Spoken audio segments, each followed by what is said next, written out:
Captain Talon pressed his face against the viewing window of his trader ship, the Starlight Seeker. His large, blue eyes widened as he stared at what lay ahead. For 3 days, his ship had been traveling through this remote section of space, far from any known trade routes. What he saw now made his heart race with excitement and fear. "By the stars," whispered his navigator, Kira, her voice barely audible. "Captain, these aren't asteroids." Talon nodded slowly, his hands trembling as they gripped the control panel. Spread out before them was a massive field of objects, each one larger than their entire trading vessel. At first glance, they looked like floating rocks, dark and silent against the backdrop of space. But as their ship's sensors scanned deeper, the truth became clear. These weren't natural formations at all. They were ships, hundreds of them. Each vessel was enormous, built with sharp angles and sleek curves that reminded Talon of predatory sea creatures from his home world. The ships were completely black, absorbing light rather than reflecting it. Strange symbols covered their hulls, markings unlike anything in the Valoran database of known civilizations. The fleet hung motionless in space, as if frozen in time. "Long have they been here?" asked Zeph, the ship's young engineer, his voice filled with wonder. Talon checked his instruments. "The energy readings are ... impossible. These ships show signs of being here for thousands of years, maybe longer. But they're not decaying. It's like they're waiting for something." Kira activated the communication systems, sending out standard greeting signals on all frequencies. Nothing responded. The mysterious fleet remained silent, dark, and still. But Talon noticed something that made his blood run cold. Faint energy readings were coming from deep within the largest ship. "There's still power in there," he whispered. "After all this time, something is still alive." The crew of the Starlight Seeker were peaceful traders, not explorers or warriors. The Valoran species had never encountered hostile aliens in their long history of space travel. They solved problems with words and trade agreements, not weapons. But the sight of this ancient fleet awakened something primal in Talon, curiosity mixed with deep instinctive fear. "Should we investigate?" Kira asked, though her tone suggested she already knew the answer. Talon studied the massive ships for several long minutes. His trader's instincts told him to leave immediately. These vessels looked dangerous, built for war rather than exploration. But his curiosity was stronger than his fear. This could be the discovery of a lifetime, an ancient civilization, technology. Beyond their understanding, maybe even treasure. "We'll board the largest ship," he decided. "But we go armed, and we stay together." The Starlight Seeker slowly approached the flagship of the mysterious fleet. As they drew closer, the true size of the vessel became apparent. It was at least 10 times larger than their ship, with weapon systems that looked capable of destroying entire planets. The hull was covered in battle scars, evidence of ancient wars fought long ago. Talon guided their ship to what appeared to be a docking bay. The massive doors were sealed shut, but their ship's cutting tools made quick work of the ancient metal. As they entered the alien vessel, emergency lighting flickered on automatically, casting eerie red shadows throughout the corridors. The air inside was breathable but stale, as if it had been recycling for centuries. The walls were lined with strange writing and symbols that seemed to pulse with faint light. Everything was built on a scale slightly smaller than Valoran architecture, suggesting the original inhabitants were roughly humanoid but shorter. "It's like a tomb," Zeph whispered as they walked through empty corridors. But Talon noticed something else. Despite the age of the ship, everything was in perfect condition. The floors were clean, the walls unmarked by time. It was as if the ship had been maintained by invisible caretakers for centuries. They reached what appeared to be the bridge. Banks of dark screens surrounded a central command chair. Kira approached one of the control panels, her natural curiosity overcoming her caution. She pressed what looked like a simple button. Immediately, the bridge exploded with light and sound. Screens flickered to life, displaying information in the strange alien script.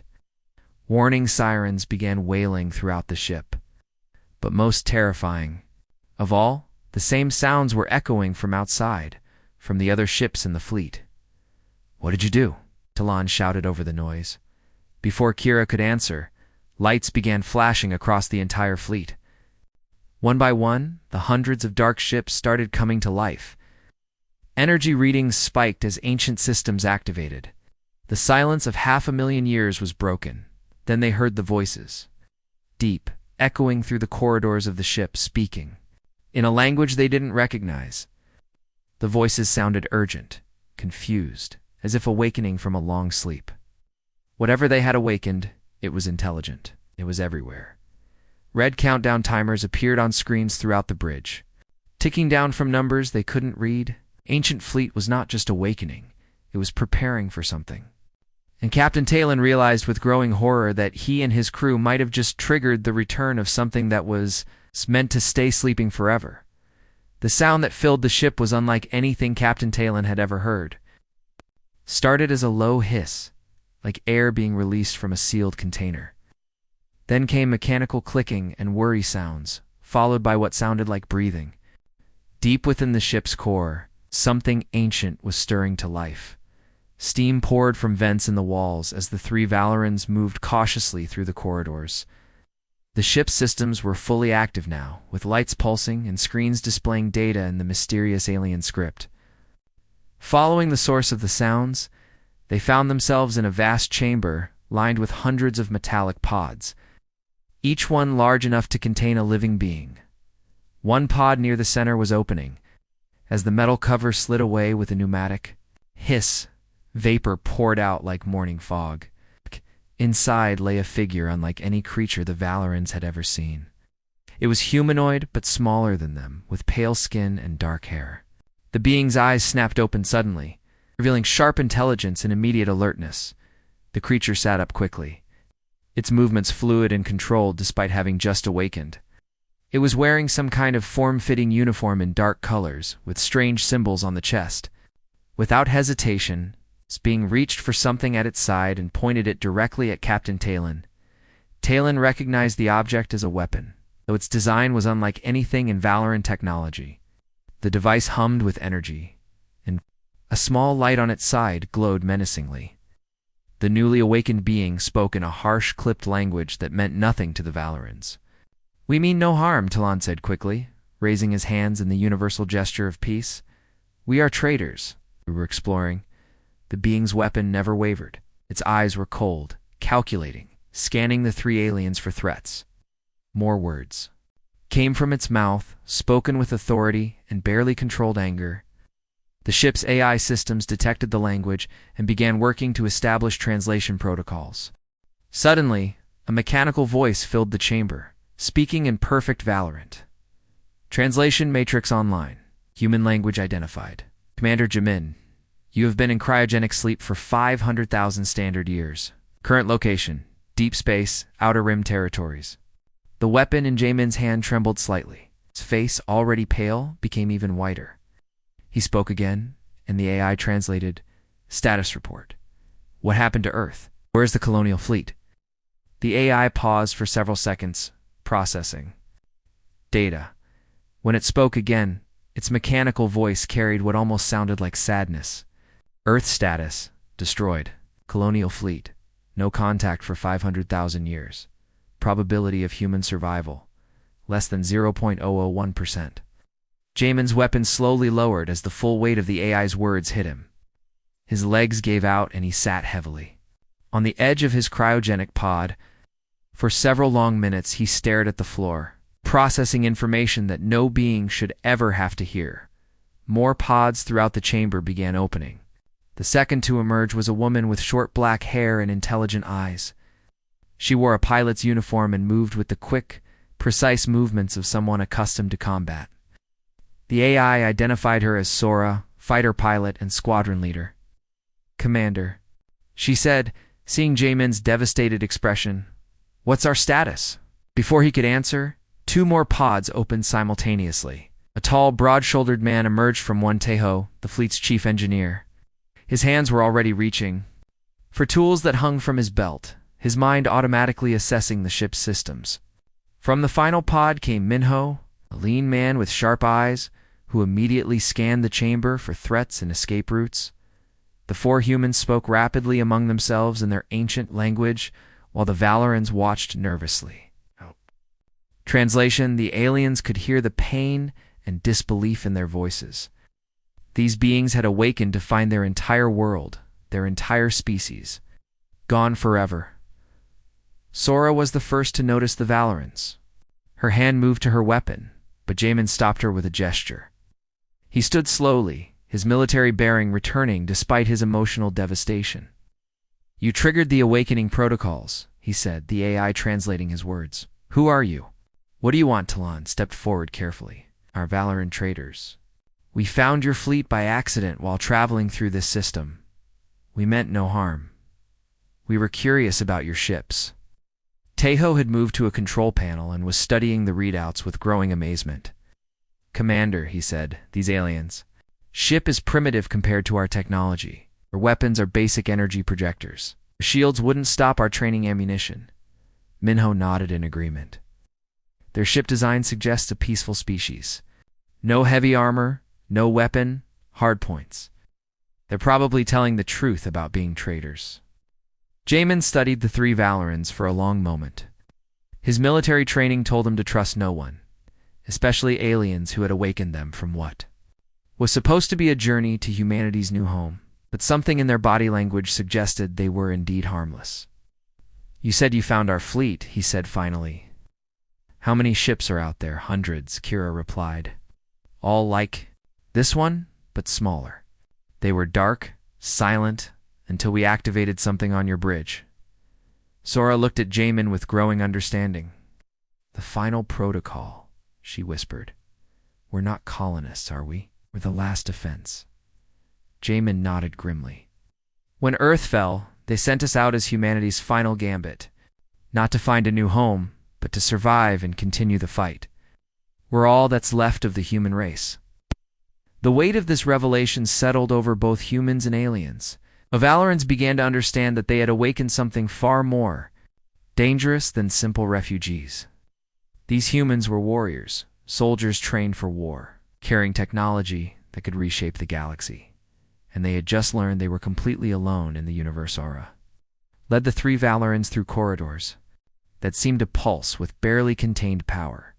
The ship had fully awakened now, and every surface hummed with energy. Lights tracked their movement, and the air itself felt charged with electricity. The human pilot moved with confident familiarity through her vessel, while the aliens followed, nervously behind. "You want to understand what you've awakened?" Sora asked, glancing back at Captain Talon.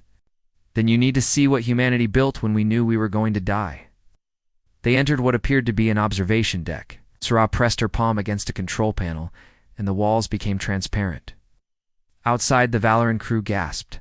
In amazement and terror, the massive fleet stretched out before them, but now they could see it was fully active. Hundreds of ships hung in perfect formation, their hulls no longer absorbing light, but gleaming with active energy shields. "This is just one battle group," Sora explained. "We have 12 more scattered throughout this system. Each ship you see can destroy a planet." Talon's knees felt weak. "Destroy a planet. That's impossible." Sora smiled grimly. "Watch." She spoke a command in human language, and one of the smaller ships in the distance began to change. Its solid form seemed to shimmer and fade, until it completely disappeared from view. "Stealth technology," she explained, as the Valorans stared at empty space. "That ship is still there, but your eyes can't see it, and your sensors can't detect it. It could be right next to your ship, and you'd never know." Kira pointed shakily at the space where the ship had vanished. "But how is that possible?" "Light bending. Fields combined with energy-dampening systems," Sora replied casually. "We developed it during the resource wars, back when Earth still existed. When you're fighting an enemy that outnumbers you 1,000 to 1, you need every advantage." "Engineer." Tejo joined them on the observation deck, his arms covered in grease from working on the ship's systems. He nodded approvingly at the fleet's formation. "All systems are coming online perfectly. 500,000 years, and everything still works exactly as designed." "Show them the Reaper protocol," Sora suggested. Tejo's expression became serious. "Are you sure?" They seem peaceful. They need to understand what they're dealing with, Commander Jamin said as he entered the room. Behind him came Minho, who had been coordinating with other awakening ships throughout the fleet. Taiho walked to the main control panel and began entering commands. The Reaper Protocol was our final innovation, he explained to the Valorans. When human crews die or become incapacitated, our ships don't become helpless. They become something much worse. The largest ship in the distant formation suddenly changed direction. It moved with predatory grace toward a floating piece of space debris. Without warning, beams of pure energy lanced out from the ship completely, disintegrating the target in seconds. That ship has no living crew aboard, Taiho explained quietly. The AI is running everything. It identified that debris as a potential threat and eliminated it. Now imagine what it would do to an enemy fleet.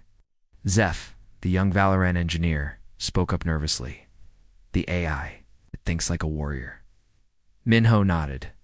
We programmed them to think like the most ruthless human military commanders in history. They study enemy patterns, predict movements, and strike without mercy or hesitation. A single Reaper ship can hunt down and destroy an entire enemy fleet, learning from each encounter and becoming more deadly. Captain Talon felt a chill run down his spine. How many of these ships have this ... Reaper protocol? All of them, Jamin replied simply. Every ship in our fleet can operate independently if needed. We built them to continue fighting even. If every human died, across the fleet, more cryogenic pods were opening. Through the communication systems, they could hear dozens of human voices as crews awakened after their impossibly long sleep. Pilots were checking their fighters, engineers were bringing weapons online, and tactical officers were analyzing the current state of space around them. Sora activated a holographic display showing the local star systems. Tell us about the galaxy now, she said to Talon. Who rules? What threats exist? Talon's voice shook as he spoke.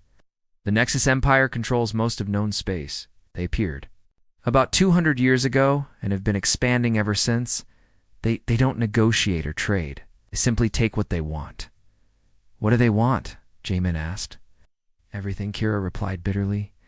They strip entire planets of resources, then move on. Any species that resists is completely destroyed.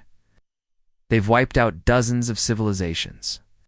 Minho exchanged glances with the other humans. Sounds familiar, he said darkly.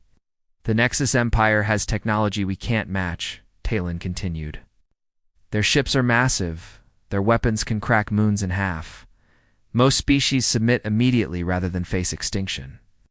Taiho pulled up technical specifications on his display. Show us their ship designs, demanded. When the Valorans transmitted what little technical data they had about Nexus vessels, the humans studied it carefully. After several minutes, Sora began laughing. It wasn't a happy sound. What's funny? Zeph asked nervously. Their technology, Sora replied. It's advanced compared to yours, but it's crude compared to ours. Look at these energy signatures. Their ships are powerful but slow, heavily armored but not maneuverable. They're designed to win through brute force, Jamin nodded thoughtfully. Classic Imperial expansion tactics. Build big, intimidating ships and rely on overwhelming firepower. It works against primitives, but not against proper military engineering. You think you can fight them? Talon asked hopefully. The four humans looked at each other and something passed between them. Shared understanding, a recognition of purpose. They had awakened to find their home destroyed and their species extinct, but they had also found a new mission. Captain Talon, Jamin said formally, humanity is extinct, but our purpose isn't. We were built to fight impossible odds and protect those who can't protect themselves. If this Nexus Empire is destroying innocent species, then they've just become our primary target. Through the ship's communication system, reports were coming in from across the fleet. Hundreds of human warriors were awakening. Their ships were coming online, and their weapons were charging. The sleeping arsenal of humanity was fully awakening. It was hungry for battle. Minho smiled coldly as he watched the tactical displays. The Nexus Empire is about to learn why humans earned a reputation as the galaxy's most dangerous predators. The alliance between humans and Valorans was forming naturally, born from shared opposition to tyranny and mutual respect. But the Valorans were beginning to understand that they had awakened something that could reshape the entire galaxy. The silence in the Valoran Command Center felt heavy as holographic displays flickered to life around them. Captain Talon's expression grew somber as he activated the historical archives.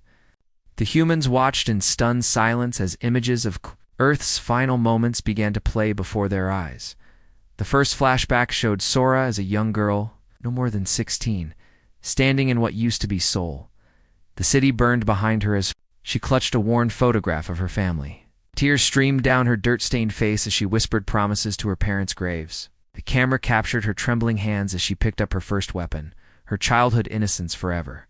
Lost in the flames of war, her voice cracked as she made a vow to the empty sky above, promising to carry their memory across the stars.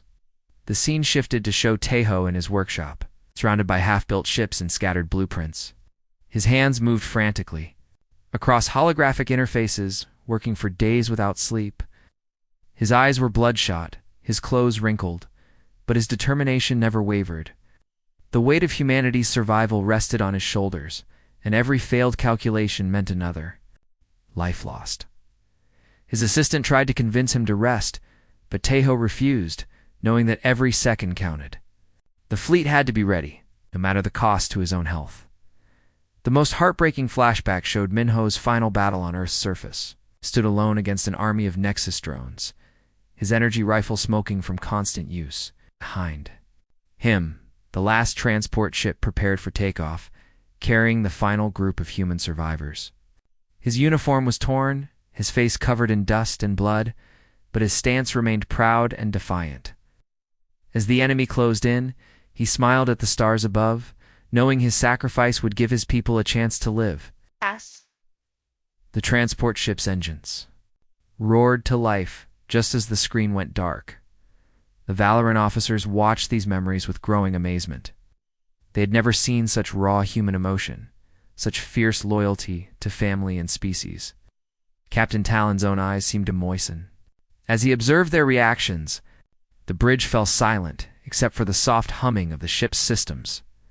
Sora's voice broke the quiet first. She spoke about her parents, who had been teachers before the war began. They had taught her that knowledge was the greatest weapon. That understanding could bridge any gap between different peoples. Even as their world burned, they had made her promise to remember not just the pain, but also the love they had shared. She explained how their lessons had shaped her into the diplomat she became. Always seeking peaceful solutions even in the darkest moments, Taeho shared his own memories of working alongside his mentor, an elderly engineer who had designed the first space colonies. The old man had believed that humanity's future lay among the stars, not trapped on a single world. When the attacks began, he had given his life to protect the shipyard, passing his knowledge to Taeho with his final breath. Every ship in their fleet carried a piece of that old engineer's wisdom, a testament to human ingenuity and sacrifice. Minho's voice was quiet but steady as he spoke about his fellow soldiers. They had been ordinary people before the war, farmers and students, artists and shopkeepers. The conflict had transformed them into warriors, but they never forgot their humanity. In the darkest battles, they would share stories of home, of loved ones waiting for them, of dreams they hoped to fulfill after the fighting ended. Their courage came not from hatred of the enemy, but from love of what they were protecting. The Valoran crew listened with growing respect. They had fought many battles across the galaxy, but they had never encountered beings quite like these, humans.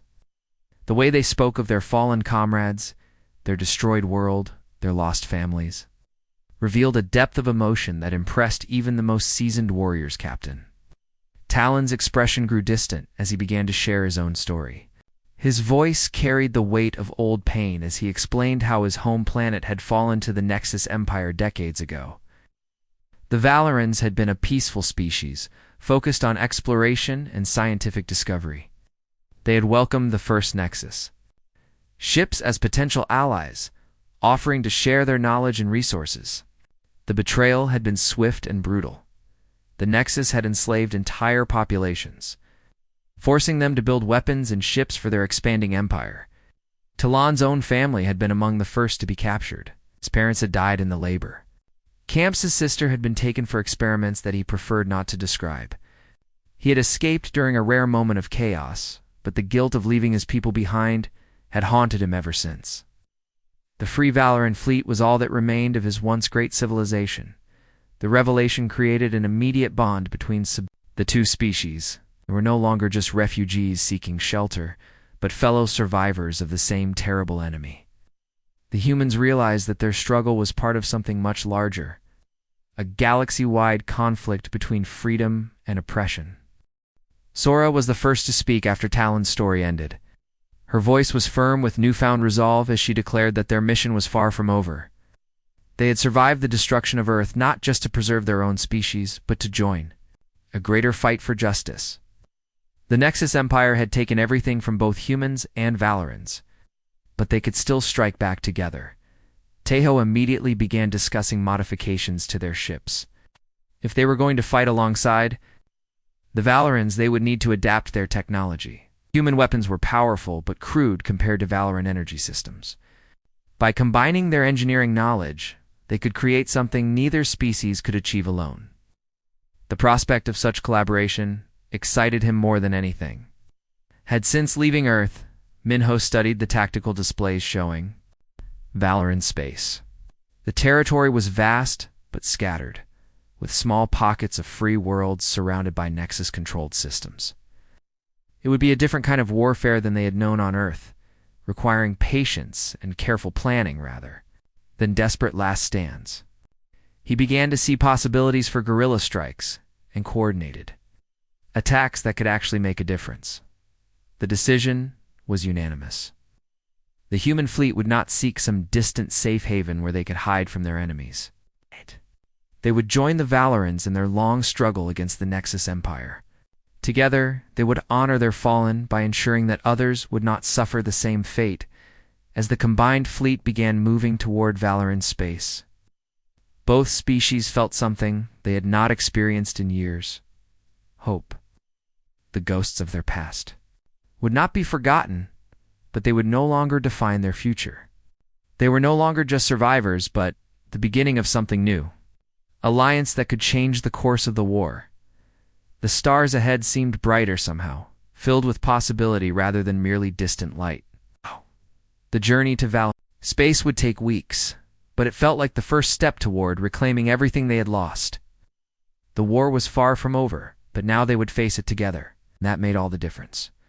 Retrace the warning sirens screamed through every ship in the combined human Valoran fleet.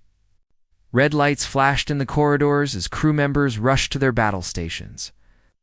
On the bridge of the flagship, Captain Talon's face went pale as he stared at the incoming sensor readings. The numbers were staggering, almost impossible to believe. 300 ships, his tactical officer reported, voice trembling slightly. Nexus Empire, battlecruisers, destroyers, and fighter squadrons. They're moving in perfect formation, like a steel wall, advancing through space. The Nexus scouts had done their job well. Hidden in the asteroid fields of the Outer Rim, they had detected the ancient human fleet's unique energy signatures. The readings were unlike anything in their databases, strange and primitive, yet somehow powerful. The Empire's commanders had dispatched Admiral Vexstar with orders to capture these mysterious vessels and their crews for study. Admiral Vexstar stood on his command ship's bridge, a massive creature with metallic implants covering half his face. His red eyes gleamed with cruel satisfaction as he studied the enemy formation. The human ships looked ancient and worn, barely holding together after their long journey through space. Behind them, the Valoran vessels appeared even more damaged. Clearly running from some previous defeat, pathetic, he growled to his officers. These primitive creatures think they can challenge the might of the Nexus Empire? We'll crush them in minutes, then harvest whatever technology they possess. But Sora had other plans. In the cockpit of her modified fighter, she studied the tactical displays with the sharp eyes of someone who had survived Earth's final battles. The Nexus formation was impressive, but predictable, following standard Imperial doctrine. They expected their enemies to either flee in terror or charge directly into their guns. They weren't prepared for something different. All units. This is Phoenix Leader. She broadcast to the human fighter squadrons. Remember, we're not trying to win a fair fight. We're trying to survive and protect our new friends. Use every dirty trick you learned back home. The first wave of Nexus fighters came screaming toward them, energy weapons blazing. Their pilots were confident, having destroyed countless enemy fleets using the same tactics. But as they closed in, something unexpected happened. The human fighters didn't behave like normal spacecraft at all. Sora's fighter suddenly flipped upside down and dove beneath the enemy formation, her engines screaming at maximum power. The Nexus pilots tried to follow, but their heavy fighters couldn't match the impossible maneuvers. She spun through a series of rolls and loops that should have torn her ship apart. Yet somehow she emerged behind the enemy squadron with perfect firing position. Her weapons were different too. While Nexus energy beams were precise and efficient, human projectile weapons fired in devastating bursts that could punch through multiple targets. Her first salvo tore through 3 enemy fighters like they were made of paper. The Nexus pilots had never faced anything like kinetic rounds traveling at such incredible speeds. Meanwhile, Tejo had been busy modifying the main fleet's weapons systems. His engineering genius had found ways to overcharge the human plasma cannons by channeling power from the Valorant energy cores. The result was devastating beyond anything the Nexus had encountered. Firing main batteries, he announced calmly from the flagship's weapon control center. The massive guns that had once defended Earth's orbital stations now spoke with the voice of 2 civilizations. Combined technology, the energy beams that erupted from the human ships were unlike anything the Nexus had seen. They cut through the enemy's advanced shields like they weren't even there, melting armor plating and causing massive explosions. Admiral Vexstar watched in shock as his frontline cruisers simply vanished in balls of superheated plasma. "Impossible," he roared. "Our shields are the most advanced in the galaxy. How are these primitives penetrating our defenses?" But Minho had studied Nexus tactics for years. Analyzing every battle report that had reached Earth, he knew their strengths and weaknesses better than they knew themselves. From his position on the tactical command ship, he coordinated the Yi fleet's movements with the precision of a master chess player. Strike Force Alpha, hit their left flank. Bravo Team, target their communication arrays. Charlie Squadron, prepare for bombing runs on their command ships, he ordered. His voice remained calm despite the chaos around him. Each command delivered with absolute certainty. The human attack pattern was unlike anything the Nexus had faced. Instead of massive frontal assaults, the humans used small, fast groups that struck like lightning and disappeared before the enemy could respond. They targeted specific systems rather than trying to destroy entire ships. Crippling enemy vessels and leaving them helpless, Sora led her fighters in another impossible maneuver, diving straight down toward a Nexus destroyer. The enemy point defense guns tracked her approach, filling space with deadly energy beams. But at the last second, she pulled up and rolled sideways, using the ship's own bulk to shield her from other attackers. Her missiles struck the destroyer's engine section, causing a chain reaction that split the massive vessel in half. The Nexus pilots tried to adapt, but human unpredictability made it impossible. Every time they thought they understood the enemy's tactics, the humans would do something completely different. Some fighters would suddenly reverse direction and fly backwards while shooting. Others would shut down their engines and drift like debris, only to spring to life when enemies came close. Tejo's weapons continued their devastating work.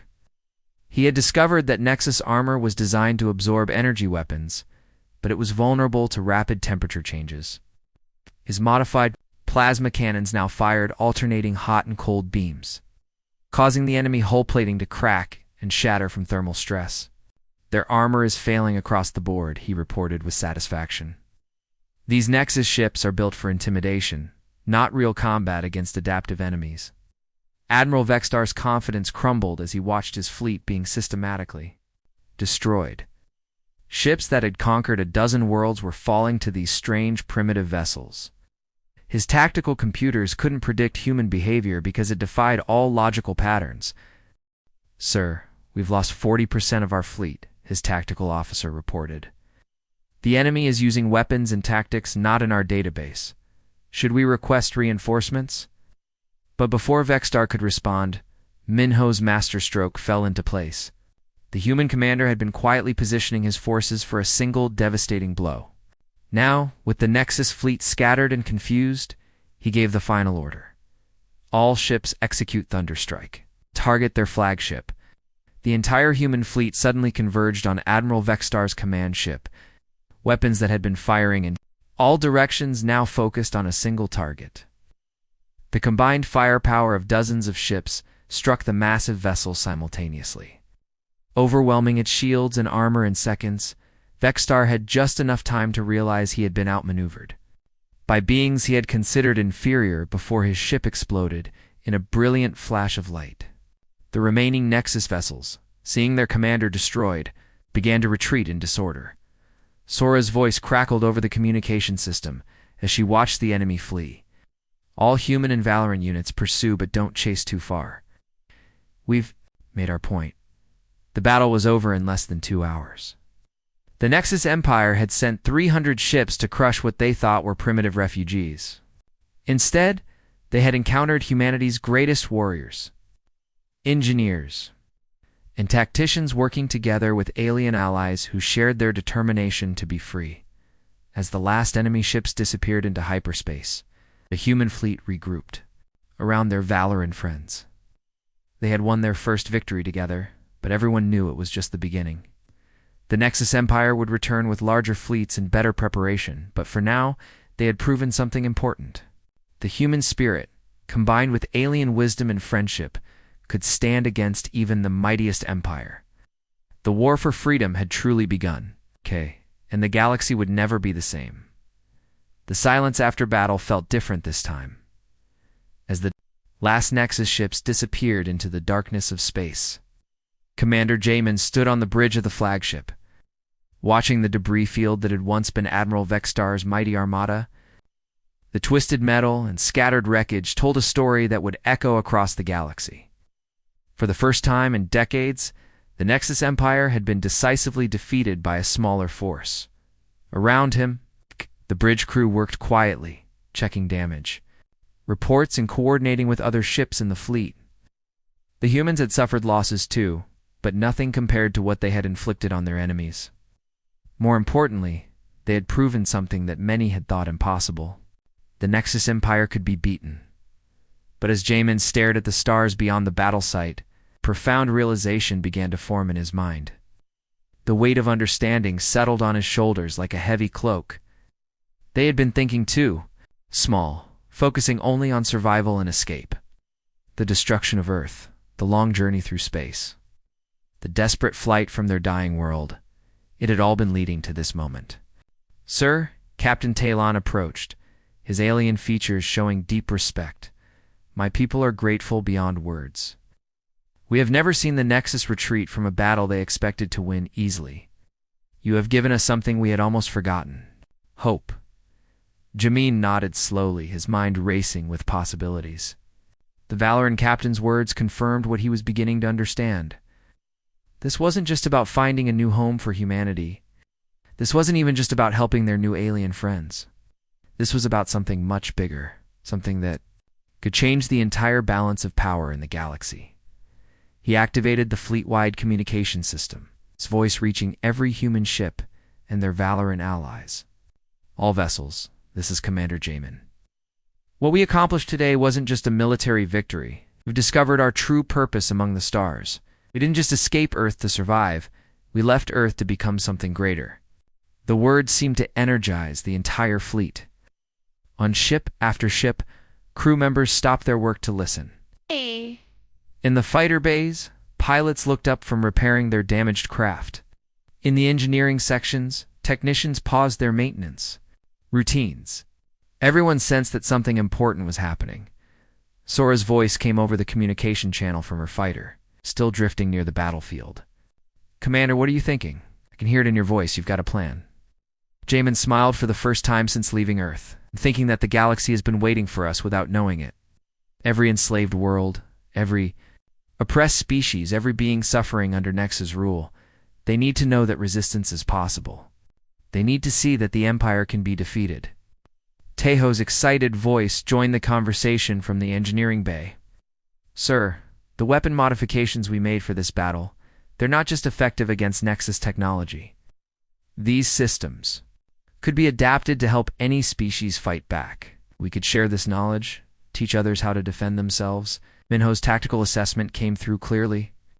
The Nexus Empire controls through fear and overwhelming force.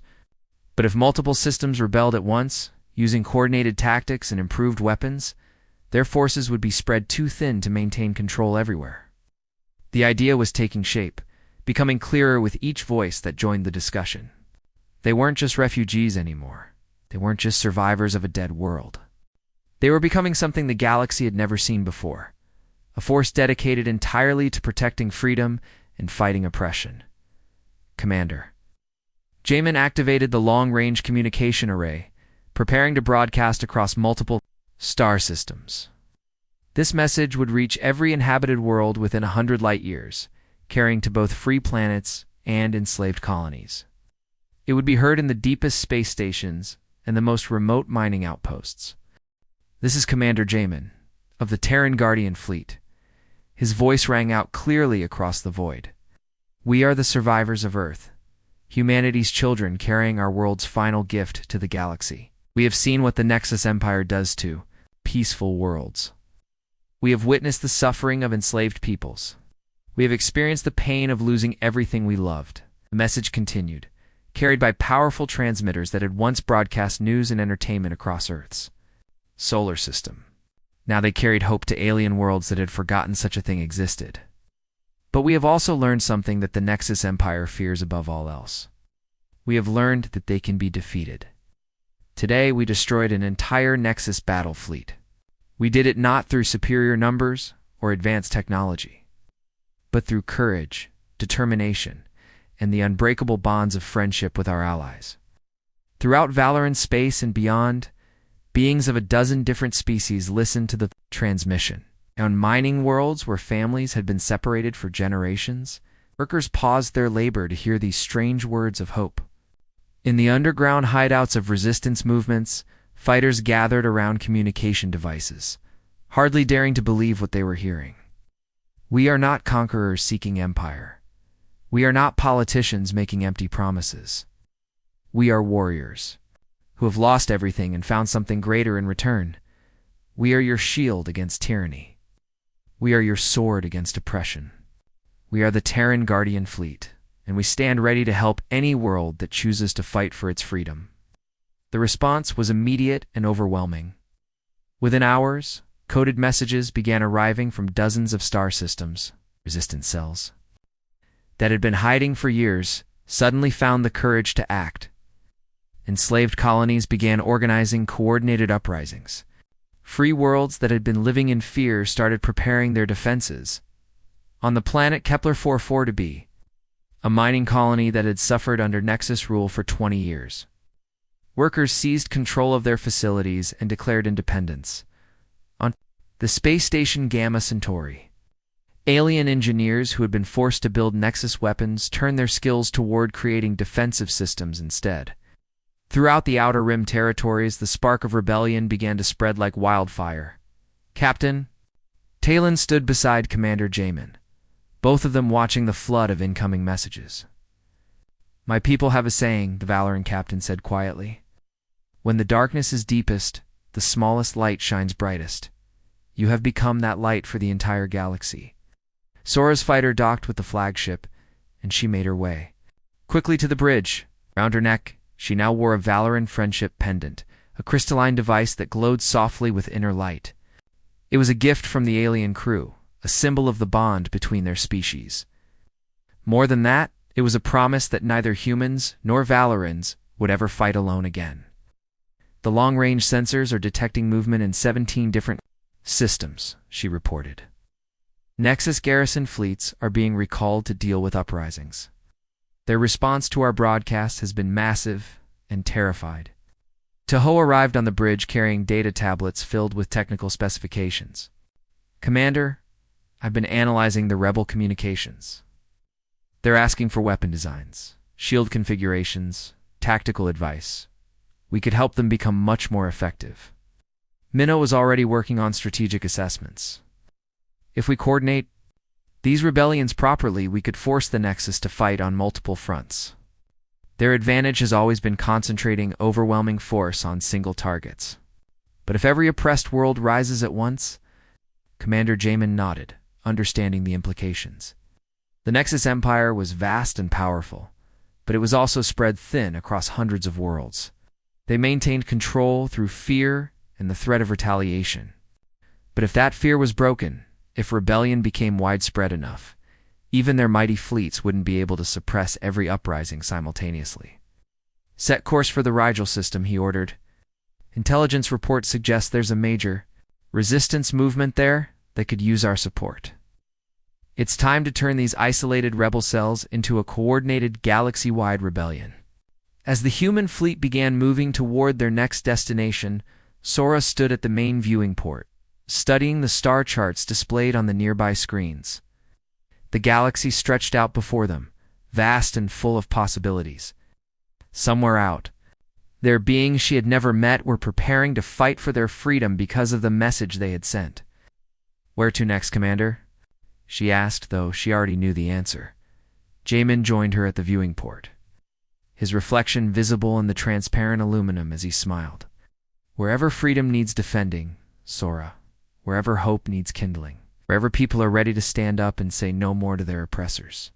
The camera seemed to pull back slowly, showing the two figures standing together on the bridge, and expanding to show the entire flagship with its battle scars and proud human markings. Further back, the view revealed the whole fleet no longer. The desperate refugees who had fled Earth's destruction, the ships hummed with purpose and energy, their weapons charged, their crews ready for whatever challenges lay ahead. The ancient human fleet was fully awake now, transformed from sleeping survivors into active guardians. Behind them, Valoran vessels kept pace, their own weapons and shields upgraded with human technology. Together, they represented something new in the galaxy's history, a force dedicated not to conquest or profit, but to the simple idea that all beings deserve to be free. As the fleet disappeared into hyperspace, heading toward their next battle, their message continued to spread across the stars. The age of Nexus dominance was ending, and the age of the Guardians had begun. Humanity had found its true purpose among the stars, and the galaxy would never be the same. Re-Triclod can make mistakes. Please double-check responses.